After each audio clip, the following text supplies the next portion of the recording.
Team माझ्या कट्ट्यावर आलेली आहे. गणेशोत्सवानिमित्त आपण त्यांच्याशी गप्पा मारतोय. गप्पांना पुन्हा सुरुवात करूया. पण मला सांगा की जसे ह्यांच्या आठवणी आहेत, प्रसंग आहेत, तुम्हालाही असे अनुभव येत असतील. कोणाला आहे अनुभव शेअर करण्यासारखा तुमच्यापैकी कोणाला? पहिले तर आमचं भाग्य आम्ही समजतो की आम्हाला आख्यानामध्ये वाजवायला मिळतंय. कारण की सध्याची परिस्थिती अशी आहे, जो पण कलाकार किंवा आमच्या फ्रेंड सर्कलमध्ये आहे तो आम्हाला म्हणतो की अरे काहीतरी बघ ना, काहीतरी सेटिंग लाव, मला पण वाजवायचं आहे यार, मला पण बघायचं आहे, मला पण शिकायचं आहे ह्या सगळ्या गोष्टी. आख्यानामध्ये आल्यानंतर खूप काही गोष्टी आम्हाला नव्याने बघायला मिळाल्या की कधी अनुभवल्या देखील नव्हत्या, किंवा कला लोकांच्या मनावरती एवढं परिणाम करेल, आणि ते पण लोककला. म्हणजे बऱ्याचशा शोला, ठाण्याच्या शोला एकदा असा प्रसंग आला की सगळे लोक यांना भेटतात, ते बऱ्याच सगळ्यांकडे येतात, सगळ्यांना भेटून जातात, कुंदनला भेटतात, त्याच्या बासरीचं कौतुक करतात. आम्ही वाद्य आवरत होतो आणि एक महिला आल्या, त्या खूप रडत होत्या ॲक्च्युली शो बघून झाल्यानंतर, आणि त्या आल्या, हात जोडल्या आमच्यासमोर. ते म्हणले तुम्ही खरं तर देव आहात म्हणे, आणि काय स्वर्ग जो काय असतो ना तो मी आज अनुभवलाय. म्हणले अरे बापरे, म्हणले हे एवढी मोठी कॉम्प्लिमेंट म्हणजे माझ्या तरी आयुष्यामध्ये पहिल्यांदाच ऐकली की आपण एखादं वाद्य वाजवतोय आणि त्याच्यातून लोकांना एवढा आनंद मिळतोय. आणि ते म्हणजे खरं तर आमच्यासाठी खूप मोठा आशीर्वाद होता की त्यांनी एवढी मोठी कॉम्प्लिमेंट देणं. आणि हे सध्या असं झालं की प्रत्येकाला ह्या कॉम्प्लिमेंट येत आहेत, आणि याचं खूप मोठं ओझं आता आमच्यावरती आलंय की हे असंच सतत राहायला पाहिजे, लोकांना आवडायला पाहिजे ही गोष्ट. आणि ती जी प्युरिटी आहे आमच्यामध्ये की आख्यानाबाबतीत ती प्रॅक्टिस असेल किंवा जो लोकांना जे आवडतंय ते तेवढ्याच डाऊन टू अर्थ राहून ते लोकांपर्यंत पोहोचणं, ही खूप मोठी जबाबदारी आता सगळ्या टीमवरती आमच्यावरती आलेली आहे. काय करता रे तुम्ही सगळ्यांना जमिनीवर ठेवायसाठी आणि स्वतः जमिनीवर, आपणही जमिनीवर राहायचं म्हणून? खरं तर सांगण्यासारखं नाही. तूच सांगणार आहे का? हाच सांगणार आहे का? कुणी सांगेल? जमिनीवरती राहण्याचं एक उदाहरण सांगतो फक्त. आमच्या प्रत्येक शो मध्ये काही ना काही नवीन असतं. म्हणजे विजयचं असं म्हणणं आहे की आम्हाला सेटल डाऊन होऊच द्यायचं नाही. वादक असतील, गायक असतील, काही ना काही. म्हणजे त्यामुळं काय करतो? काहीतरी पॅटर्न चेंज करणार, तिहाई चेंज करणार, आणि असं नाही ऑन द स्पॉट आज ना गण घेऊयात ह्याला फोक ऑर्केस्ट्राला, असं म्हणजे तो असं सांगतो लिरिकली. त्यामुळं असं होतं की ते होऊ शकत नाही ना आम्हाला की माझं येईल बाबा या गोष्टीला, किंवा आम्ही भारी वाजवतो आम्ही, नाही, आम्हाला फोकस करून कॉन्सन्ट्रेट करूनच वाजवावं लागतं. त्यामुळं ते येणारच नाही आम्हाला कधी, असं आहे त्याचं. दर 5 शो नंतर आमची एक मीटिंग असते सगळ्यांची, आणि मग त्यात सगळ्यांचं आम्ही लिहिलेलं असतं की काय काय काय काय, आणि खूप प्रेमाने त्यांना सांगतो. अरे पण असं आहे की म्हणजे सगळंच काय दर खेपेला जसं ठरवलंय तसं होत असेल असं नाही ना. कधीतरी काहीतरी गडबड, गोंधळ, काहीतरी विस्कटलेलं पण काहीतरी होत असेल ना. असा कुठला प्रसंग, किस्सा, अनुभव, फजिती झाली आपण म्हणू? सांगतो. होय, एक खूप भारी किस्सा आहे तो. सुंबरान जो कला प्रकार आहे जो मी सादर करतो,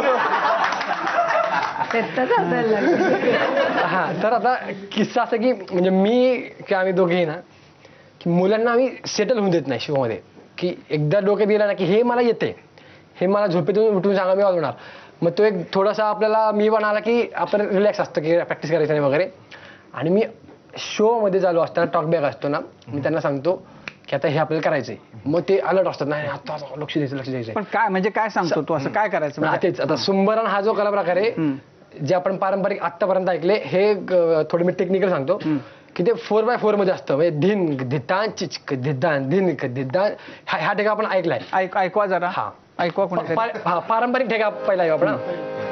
सुंबरहान मांडितो गा, सुंबरहान मांडितो, हा सुंबरहान मांडितो गा, सुंबरहान मांडितो, हे आपण ऐकलंय पारंपरिक.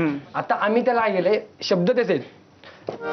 म्या सुंबरहान मांडितो गा, अरे म्या सुंबरहान मांडितो गा, सुंबरहान मांडितो, म्या सुंबरहान मांडितो गा, सुंबरहान मांडितो, म्या सुंबरहान. म्हणजे काय केलं आपण, जर आधीचं पारंपरिक होतं ते 4x4 होतं, यात आम्ही केले 5 मात्रांमध्ये. तर हे खूप जे म्युझिकल येतात ना त्यांना कळतं की काहीतरी तुम्ही वेगळं केले. म्हणजे झपताल, कोण म्हणते झपतालात केले, तर कोण म्हणते 5 मात्रात केले. आता सगळ्या अख्ख्या शोमध्ये हे गाणं फार अवघड आहे वाजवायला वादकांना आणि गायला पण, कारण आपल्याला सवय असते 4-4 मध्ये गायची आणि हे 4-5 आहे, उलटं गणित आहे सगळं. आणि मग मी माझ्या काय करतो, यांना सेटल करण्यासाठी मी कधी 5 मात्रा 5.5 मात्रा करतो, मग ह्यांना सापडायला वेळ लागतो. आणि एकदा असं झालं, गाणं सुरू आहे गाणं सुरू आहे आणि मी खूप करत असतो एक्सपेरिमेंट. मी घुसलो 5.5 मात्रांमध्ये, सगळं थांबले आणि माझे तोंड बघतायत. ऑडियन्स समोर आहे, सगळे थांबलेत. ज्यांना दाखवत होतं की आता आम्ही वाजवणारच नाही, सगळं थांबलेत, कोरस पण थांबले. मग आता काय करावं, लोक आहेत गाण्यामध्ये थांबलेत. मग मी काय केलं, धिन धिता राका दिला दिन राका दिता दिन ह्यांना ठेका दिला आणि परत गाणं सुरू केलं. आणि मग आणि सेम कोरसवाल्यांना पण करतो, म्हणजे मी यांच्यावरच फक्त नाही करत, कोरसवाल्यांना पण मी ते करतो. कधी कधी मी जी चाल ठरलेली आहे ती चालच जात नाही, नवीन चाल कंपोजिशन तयार करतो. मग ह्यांना कळतच ना आता काय करायचं, मग हे पण थांबतात कधी कधी. हे थांबले की मग मी परत ऍडजस्ट करतो, हा ऍडजस्ट करतो मला आणि आम्ही ते पुढे नेतो. पण ती गंमत आहे, फार अशी मजा येते आम्हाला. हे ज्या शोला झालं होतं ह्याने ज्यावेळेस ठेका दिला होता त्याच कॉम्प्लिमेंट पण लोकांच्या खूप आल्या होत्या. तुझी मती केलं मस्त केलं रे. आम्ही पण म्हणतो आम्ही पण म्हणतो प्रयत्न केला, जमलं का नाही. आणि हा आणि एका शिवला तर काय झालं सर, आता हा मध्ये कोड लागतो, कोड हा ते काळी एकला गातो, ह्याची स्केल काळी एक, काळी एकच्या वर जात नाही म्हणजे आवाजाचा. आणि चुकून काय झालं, त्याच्या आधी ह्याचं थोडं काहीतरी असतं, त्यामुळे मी स्केल चेंज केली होती, ह्याचा आवाज जरा बसलेला म्हणून मी काळी 5ला नाही, हा काळी 5ला केलेलं आणि काळी 5ला ट्रान्सपोज करून वाजवत होतो. आणि मला लक्षातच राहिलं नाही की ह्याला काळी 1 द्यायची, ह्याला मी दिली काळी 3. ह्याचा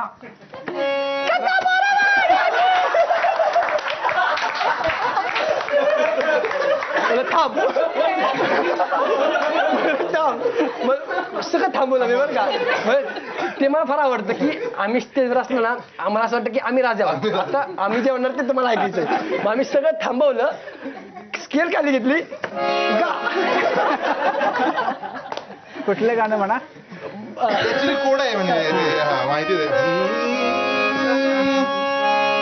अन कथा 12 वाड्याची, अन कथा 12 वाड्याची अन 36 दाराची, नांदती सासू सुन भांडुनी. आता हे किती ओव्हर होतं ऐकायला, आता ते ओरिजिनल बघा नंतर.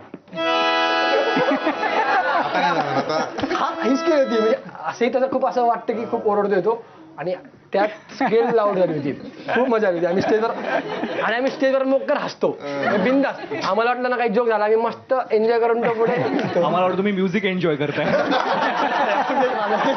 नाही, खरं मला प्रश्न विचारायचा हा होता की आता 44 भाग झाले आणि तुमच्या इन्स्टा स्टोरीवर पाहिलं तर पुढच्या सगळ्या कार्यक्रमांबद्दल लिहिलेलं असतं.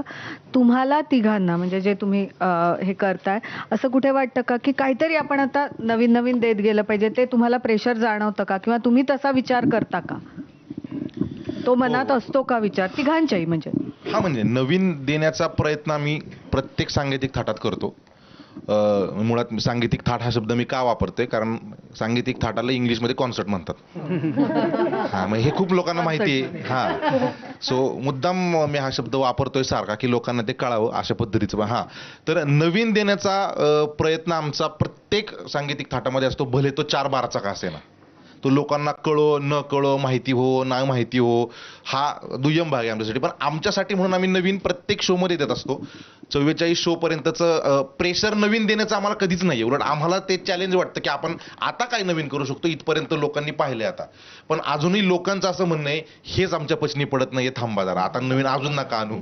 त्यामुळे आम्ही आता हे थोडंसं हे करतोय की नाही, हे आता लोकांना पचू द्यात. आधी घाटोळी लोकांची पाठ होती, आता गण पाठ झालाय, आता गवळण पाठ झालीय, जात्यावरचं गाणं पाठ झालंय. एक एक एक एक त्यांना त्याचे अर्थ समजतायत. काही शब्द खूप नवीन आहेत, म्हणजे जे काही गाण्यांमध्ये शब्द वापरलेत ईश्वरने ते खूप नवीन आहेत, त्याचे अर्थ ते गुगललाही माहिती नाहीयेत. मग ते 4-5 शो झाले, ते सापडलं नाही कुठं की याला पकडतात 2 तास पिळतात. नाही ते सांगच काय मग ते कसं काय मग हे कसं काय असं सगळं होतं. मग आम्ही असं लोकांसाठीच म्हणून की नाही थांबत हे थोडंसं जरा रेग्युलर झालं की आपण एक 50 किंवा 60व्या शो